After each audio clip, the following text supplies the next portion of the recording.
Oke masih di buan Pak. Masih semangat.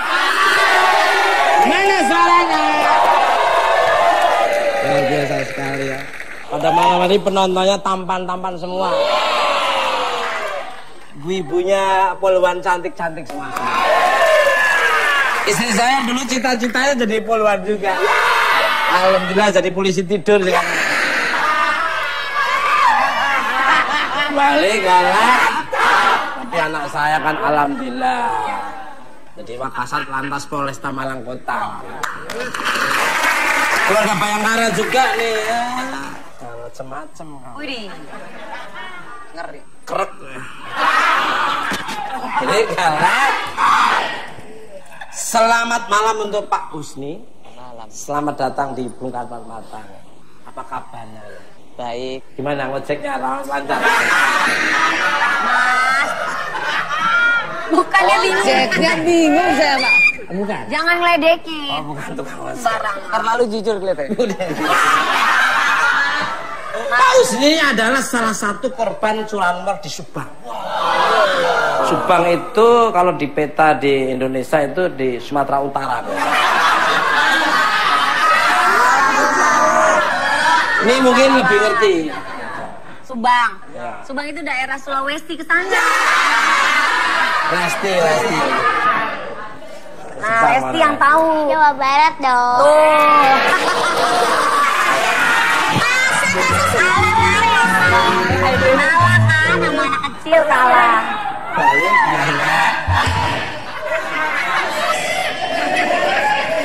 Itu kenapa dinamakan Subang? Bang?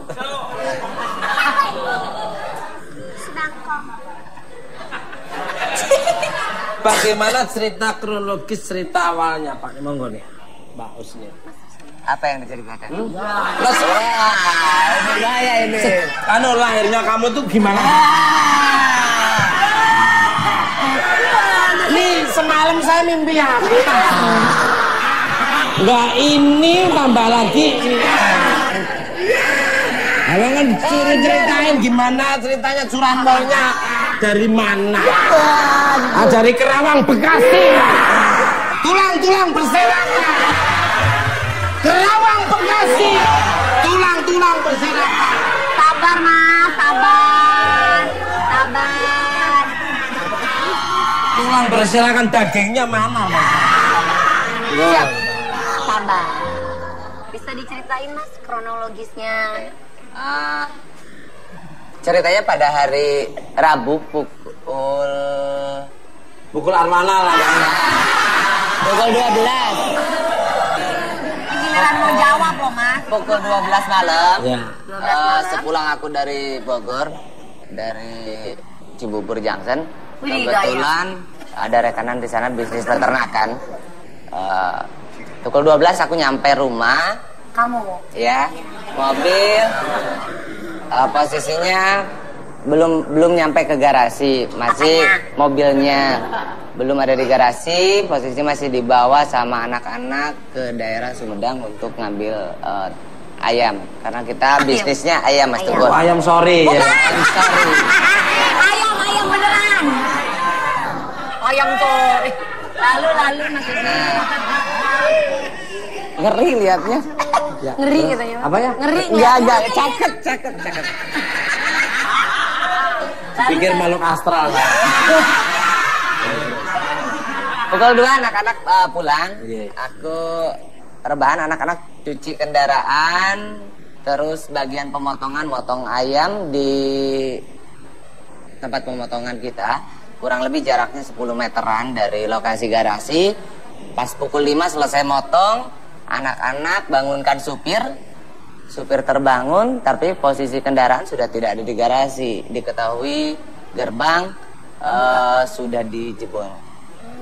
Sudah dijebol. Dikunci, Sudah dijebol. Tapi kebetulan mobil kita yang pribadi nggak dibawa. Hanya Spot, mobil mobil angkatan. spot loh itu. Oh iya, mobilnya Spot tanpa pintu. dari Mas Teguh. Masuknya dari mana? Itu pernah dari dibawa oleh Hamilton loh itu. Sama Heikkinen segala loh. Wes. Kau tahu? Tahu. Kan saya tuh satu letting sama mereka. Wes. percaya tuh. Setir kiri gas kanan biasa. Iya. Terus hilang gitu aja. Hilang. Itu baru tahunya mobil hilang jam berapa, Mas? Pukul 5 pagi. Jam 5. Jam 5 pagi. Itu pada saat tidur nggak kedengeran suara apa-apa? Karena capek kita mungkin lelap jadi nggak tahu. Dari mall ya. Cuman di kandang ayamnya. Iya, kelihatannya. Iya. Ya bukan lah. Tidurnya di Kita kamar. dikasih CCTV itu Belum. Terus akhirnya mobil itu ditemukan lagi. Saat ini udah ketemu mobilnya, Mas? Sudah beroperasi kembali. Alhamdulillah berkat bantuan pihak kepolisian. Dekat bapak-bapak polisi. Saya tuh senang sama Pak Polisi. Coba kalau nggak ada bapak polisi gimana kondisi Betul. ya Benar. daerah atau kota yang kita cintai ini. Nah. Kerawang Bekasi. Kembali ke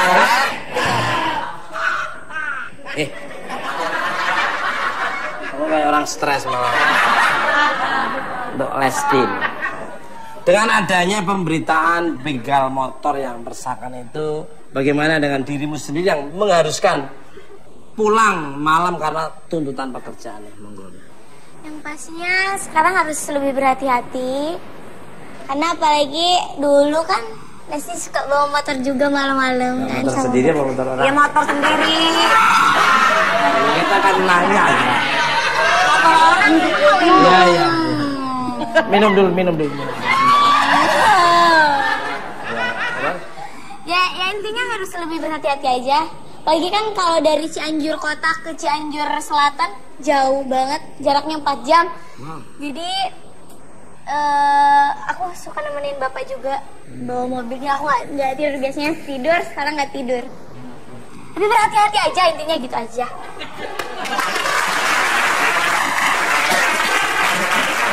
Saya ditegasin lagi omongannya. Pemirsa, bintang tamu saya berikutnya ada orang-orang hebat yang berkompeten di bidangnya dan akan membahas seputar curanmor. Siapakah dia? Langsung aja kita sambut PLT Bupati Kerawang Dr. Celika dan Polres Kerawang AKBP Dedi Hartadi.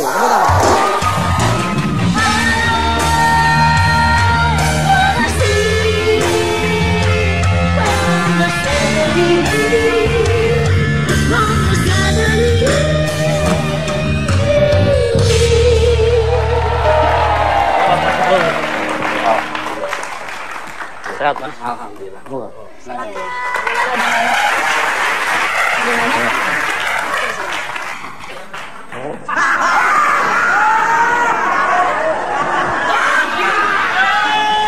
Mas, jangan ngeledek dong. Kan nanti Mas Husni yang akan memberi. Enggak, kamu pulang dulu lagi.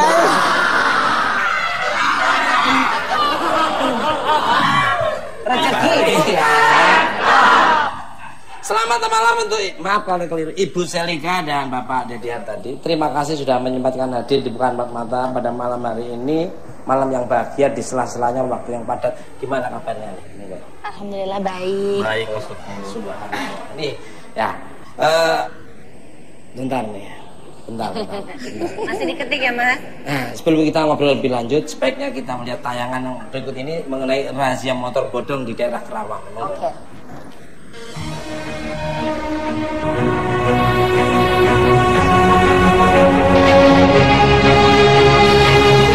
Polres Karawang dibantu Buser Polsek Penjaringan Jakarta Utara beberapa waktu lalu menggerebek Kampung Cilempung, Desa Pasir Jaya, Kecamatan Cilamaya Kulon. Kampung Cilempung Karawang sudah lama dikenal sebagai penadah sepeda motor curian dari Jakarta, Tangerang, Banten, dan Karawang. Banyaknya bandar sepeda motor membuat Cilempung menjadi target operasi kepolisian Karawang. Dalam operasi ini, sebanyak 150 kendaraan roda 2 bodong berhasil diamankan dari para pemiliknya. Ada juga 2 unit kendaraan roda 4 jenis pick-up serta 5 orang pelaku. Saat melakukan penggerebekan, ada juga beberapa orang yang diduga kabur saat akan disergap sehingga polisi terpaksa membuang tembakan ke udara untuk menangkap para pelaku yang berlarian ke areal persawahan. Akhirnya 5 orang berhasil ditangkap. Setelah setengah hari melakukan penggerebekan di kampung tersebut, seluruh anggota polisi mengumpulkan barang bukti kendaraan roda 2 dan roda 4, kemudian dinaikkan ke sejumlah truk Dalmas. Polres Karawang gencar melakukan razia kendaraan bermotor yang tidak memiliki kelengkapan surat-surat alias motor bodong yang diduga sebagai motor hasil curanmor, sekaligus menyadarkan masyarakat agar tidak membeli kendaraan hasil curian atau penadah kendaraan hasil curanmor. Luar biasa. Saya sangat setuju dan mendukung sekali untuk Mbak tadi ini. Dari hasil penggerebekan tersebut sudah berapa motor sudah yang diamankan, Monggo? Ya, dari hasil pelaksanaan kegiatan operasi yang terakhir kita lakukan di Desa Celempung, kita berhasil mengamankan 150. Roda 2. Mantap. Next. Ya, kemudian kita data nomor rangka nomor mesin kita cek. Kemudian kita ada kurang lebih 41 yang berhasil kita catat nomor rangka nomor mesinnya. Kemudian kita sebarkan. Ada yang kita sebarkan ke Polda Metro, kemudian kita sebarkan ke media juga. Dan alhamdulillah ada 9 orang yang sudah mengambil roda 2 maupun roda 4. Salah satunya adalah Pak Husni ini. Luar biasa. Pantesan tadi terima kasih kepada Bapak Polisi Karawang. Pak, ini Mas Tunggu, aku boleh nanya? Boleh. Pak, itu apa dari 150 motor yang berhasil diterima itu Pak, apakah semuanya positif itu ternyata hasil apa penadahan dari begal motor sendiri ya? Mungkin perlu saya jelaskan di sini. Kita tidak mengenal kata begal ya, Mbak. Jadi kita terminologi hukum tuh yang ada itu pencurian dengan kekerasan. Kalau begal memang di kamus besar bahasa Indonesia itu ada, artinya adalah perampasan di tengah jalan. Tetapi terminologi hukum yang ada itu adalah pencurian dengan kekerasan, diatur di dalam pasal 365 KUHP. Atau mungkin sering kita dengar dengan nama perampokan. Tetapi perampasan di jalan itu dengan menggunakan roda 2 itu mungkin kita namakan motif atau modus operandi yang dilakukan oleh para pelaku. Kemudian dari hasil operasi kemarin kita berhasil mengamankan 150. Memang patut diduga kendaraan-kendaraan tersebut berasal dari hasil curian atau hasil kejahatan. Kita cari laporan polisinya baik di Polda Jabar maupun di Polda Metro. Kemungkinan besar sih paling banyak berasal dari kasus curanmor, bukan dari kasus pencurian dan kekerasan. Luar biasa. Untuk Ibu Selika, setelah penggebrakan bandar sepeda motor, kabarnya warga Karawang menjadi trauma apabila ada isu razia oleh kepolisian. Akibatnya banyak sepeda motor milik warga yang disembunyikan di kebun dan pemakaman umum. Bagaimana tanggapannya itu? Iya Mas Tukul, jadi mungkin untuk para pembeli-pembeli yang memang beli yang nggak halal ya mungkin ya, itu pasti ada rasa ketakutan. Apalagi memang Polres Karawang ini gencar sekali sekarang melakukan razia-razia kendaraan bermotor. Tapi kalau menurut saya sih, kalau memang itu dibeli dengan cara yang baik, kenapa harus takut kan gitu. Luar biasa. Setuju kan? Setuju dengan Bapak Kapolres sih? Ya, setuju. Dengan adanya razia seperti itu, akhirnya bisa menekan dan untuk memotong, memutus mata rantai.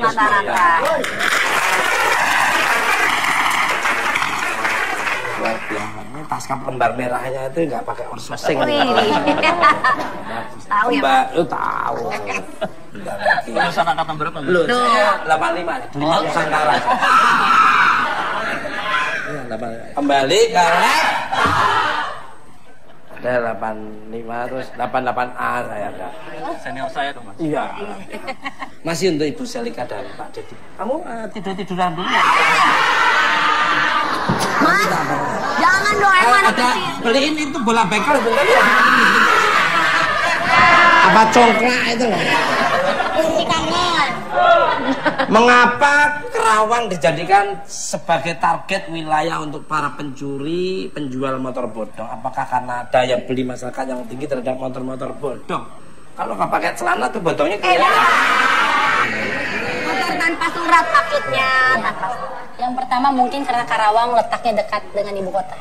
Jadi sehingga nggak perlu jauh-jauh lah, cukup ke Karawang aja mungkin begitu. Terus yang kedua juga mungkin karena harganya murah ya. Jadi masyarakat ini terpacu untuk membeli motor yang murah harganya gitu. Namun apapun itu kan salah.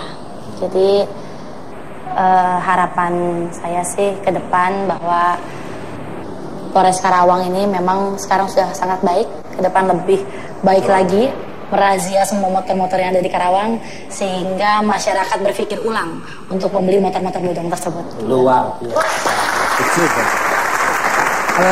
Pak Kapolres mau nambahin monggo? Ya, yang jelas pastinya masyarakat menginginkan kendaraan-kendaraan dengan harga yang murah ya. Memang salah satu penyebab maraknya curanmor atau curas ini adalah karena adanya demand atau keinginan masyarakat atau masyarakat yang menginginkan kendaraan-kendaraan yang murah harganya. Oleh karena itu pastinya kejadian ini akan tetap banyak apabila masyarakat tetap seperti itu. Oleh karena itu supply terus diberikan oleh para pelaku ini. Namun demikian kita sudah melakukan antisipasi Mas Teguh. Kita berikan himbauan, saya sudah membuat maklumat kepada masyarakat sekitar untuk tidak membeli atau menerima gadaian atau motor-motor yang tidak bersurat karena bisa dikenakan pasal 480. Setuju sekali. Nih, saya sarankan teman-teman saya, udah kamu sadar. Insaf. Nah, mendingan lu kerja yang kristalisasi keringat, walaupun gajimu tuh UMR kabupaten 860, tapi remunerasinya lancar. Ancamannya tinggi. Iya, apa? Ancamannya bagi penadah itu bisa dikenakan 4 tahun penjara. Gimana? Kamu balik lagi 4 tahun lagi? Kalau menjadi mata pencarian maka bisa dikenakan 7 tahun penjara. Itu kalau pohon durian udah tumbuh gede. Kembali kalah. Lagian juga rugi ya Mas beli motor bodong. Nanti kalau misalnya kita mau jual lagi kan nggak ada yang mau terima juga ya. Pasti. Saya setuju dengan Ibu dan Bapak. Untuk Pak Usni dan Lesti lagi. Keren, siap dengan jawabannya tangkas ini. Kuliahnya aja di UAS ya. Apa Mas? Universitas Alam Semesta. Pak Usni dan Lesti. Jika ada yang menawari motor dengan harga yang sangat murah tanpa surat, masih tergiur untuk membelinya nggak nih Monggo?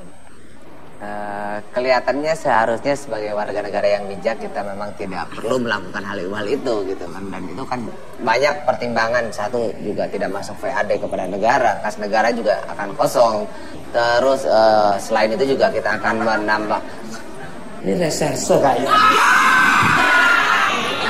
Nah, dari potongannya reserse. Cara bicaranya tuh kayak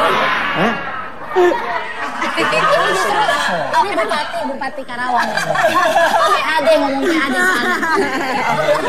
Bukan dengan kerangka konstruksi tangannya tuh kayak bela dirinya itu udah dibekali dengan luar biasa. Ini di Megamendung lama nih. Jangan villa.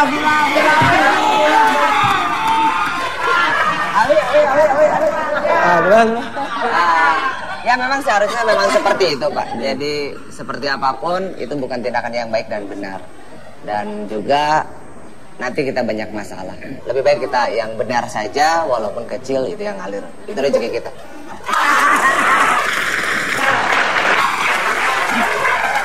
Waktu saya ngajar di Megamendung ya ini.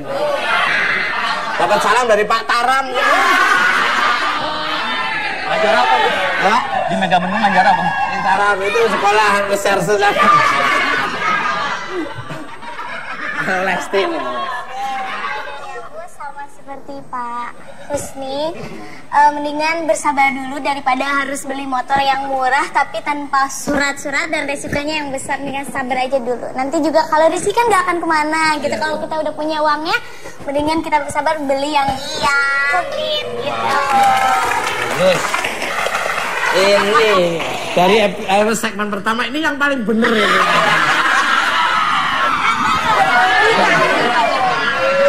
Ini yang paling bener. Jawabannya berkualitas. Nah kalau kayak gitu jawabnya kan kayak orang sekolahan kan. Balik kayak. Untuk Pak Dedi lagi.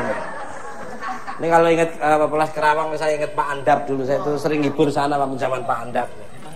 Ya siap, pokoknya saya lah bantu juga aja lah. Banyaknya motor bodong di daerah Subang dan Karawang disinyalir adanya kerjasama antara pencuri dan penadah. Bagaimanakah sanksi yang dikenakan bagi para penadah motor hasil curian? Monggo. Ya tadi sudah saya sampaikan juga, memang betul.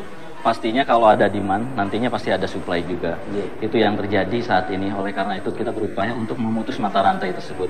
Sehingga kalau para pencuri itu nanti melakukan kejahatannya, nanti dia tidak bisa atau tidak ada tempat pembuangan atau penadahan, sehingga insya Allah akan berkurang.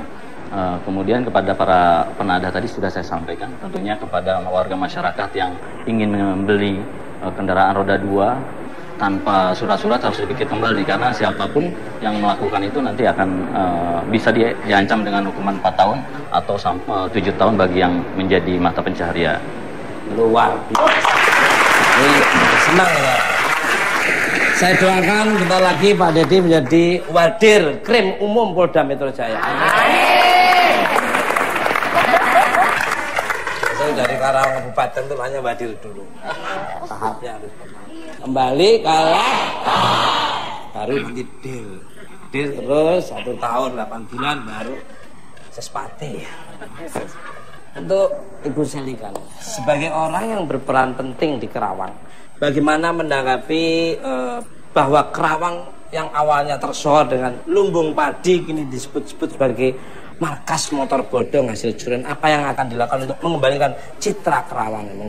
Ya, yang pasti kami akan selalu bekerja lebih baik lagi dan membuat perubahan-perubahan di sisi pembangunan yang dilakukan oleh pemerintah daerah. Dan juga justru menurut saya, karena memang Karawang ini kemarin menjadi salah satu prestasi ketika motor bodong ini mampu rekor ya, 150 motor ini mampu diamankan oleh pihak Polres Karawang. Justru menurut saya itu adalah prestasi, bukan merupakan kegagalan. Justru ini adalah keberhasilan pihak Polres Karawang untuk mengupas tuntas permasalahan motor bodong yang ada di Kabupaten Karawang. Luar biasa. Kita doakan mudah-mudahan Menteri Dalam Negeri Bapak Cahyokumolo langsung melantik menjadi bupati langsung. Nggak pakai PLTP langsung. Soalnya tadi di Twitter juga banyak. Jadi sebenarnya warga Karawang juga sekarang kan kalau kemarin sempat panik atau misalkan cemas, sekarang udah bangga Mas, karena Ibu Bupatinya juga sudah bisa ya bekerja sama dengan Polres Karawang. Sekarang jadi Karawang aman, kan banyak prestasi-prestasi yang didapat di sana. Ya. Ini namanya sinergitas dan soliditas yang menghasilkan sesuatu yang berkualitas. Betul. Antara Pemda, dan Polres, Dandim, dan masyarakat. Jadi sis hankam merata itu harus tetap digerak. Keren. Itu menjadi kuat. Kompak. Kembali ke pemirsa. Itu lebih merilaikan suasana kita pada malam hari ini. Kita sambut kembali penampilan dari Lesti.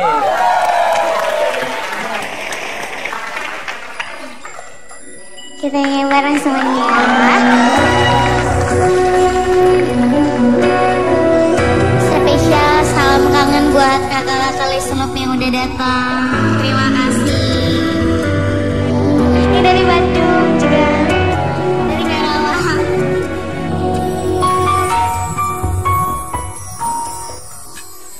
Kejora temanilah malamku